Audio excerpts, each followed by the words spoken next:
வாழ்க்கையில ஃபர்ஸ்ட் கோடி எப்ப பாத்தீங்க?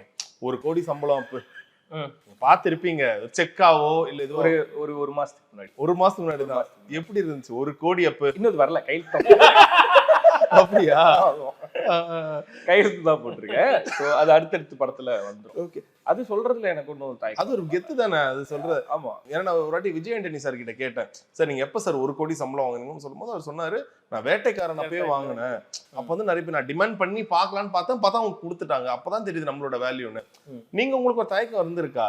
ஏன்னா எல்லாருக்குமே அந்த ஒரு ஆங்கர்ல இருந்து வரும்போது நம்ம பயங்கரமா பேரம் பேசுறதே இங்க தான். சார் ஒரு நாளைக்கு 12,000 4,000 அப்படி இருந்து பேச ஆரம்பிப்பாங்களா? அதனால உங்களுக்கு ஒண்ணு இருக்கும்ல, நம்மளுக்குன்னு ஒரு கிராஃப் இருக்கு, ஒரு பிசினஸ் எல்லாமே இருக்கு, கேட்டு பார்ப்போம், ஏன் நம்ம கேட்க கூடாது, நம்மளும் ஒரு growth வந்திருக்கும்ல, அந்த ஒரு மனநிலை எப்படி இருக்கு?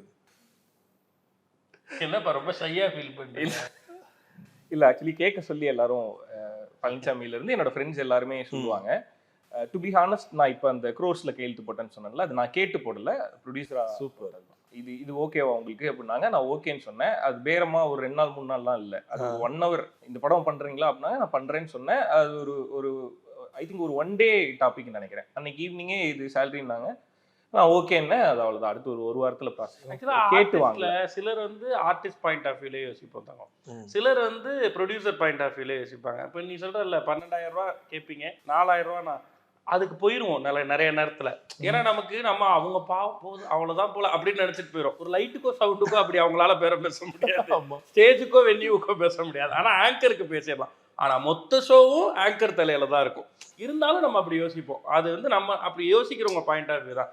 எனக்கு தெரிஞ்சு இது கேட்கவே கேட்காது.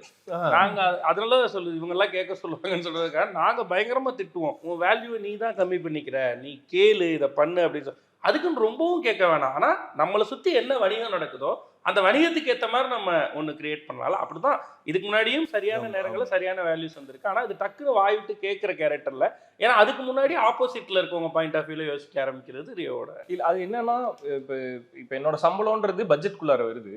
அந்த படத்தோட வேல்யூ என்னன்னு தெரியும், அந்த படத்தை எவ்வளோ எடுக்க முடியும்னு தெரியும். அதை வச்சு என்னோட சம்பளத்தை கால்குலேட் பண்ணுவேன். இது வரையுமே அப்படிதான் பண்ணியிருக்கேன். அந்த படத்துக்கும் அப்படிதான் யோசிச்சுட்டு இருந்தேன். பட் அந்த ப்ரொடியூசரோட சைட்ல இருந்து அவர் அப்படி யோசிக்கல. அவரு இந்த பக்கம் இருக்க பிசினஸை யோசிச்சு அவரு படத்தோட பட்ஜெட் அண்ட் என்னோட பட்ஜெட் இவ்வளோன்னு சொல்லி அவராகவே டிசைட் பண்ணாரு. என்ன சொன்னாங்க வைஃப் ஸ்ருதி? நீங்க அப்படி ஃபோன்ல சொன்னீங்களா, நேர்ல சொன்னீங்களா? அது ஆக்சுவலி அந்த பேமெண்ட் நான் சொல்லவே இல்லை. அந்த அக்ரிமெண்ட் அவங்க தான் படிப்பாங்க எப்பயுமே. அக்ரிமெண்டோட லீகல் டேர்ம்ஸ்லாம் அவங்க தான் படிப்பாங்க. அப்படி படிக்கும்போது அவங்க கால் பண்ணி சொன்னாங்க, என்னன்னா நிறைய போட்டிருக்காங்க, ரொம்ப ரொம்ப பெருமையா இருக்கு அப்படின்னு சொல்லி எக்ஸ்ட்ரா போட்டாங்க. பாக்கலையா நீ சரியா? பயங்கர ஹாப்பி அவங்க.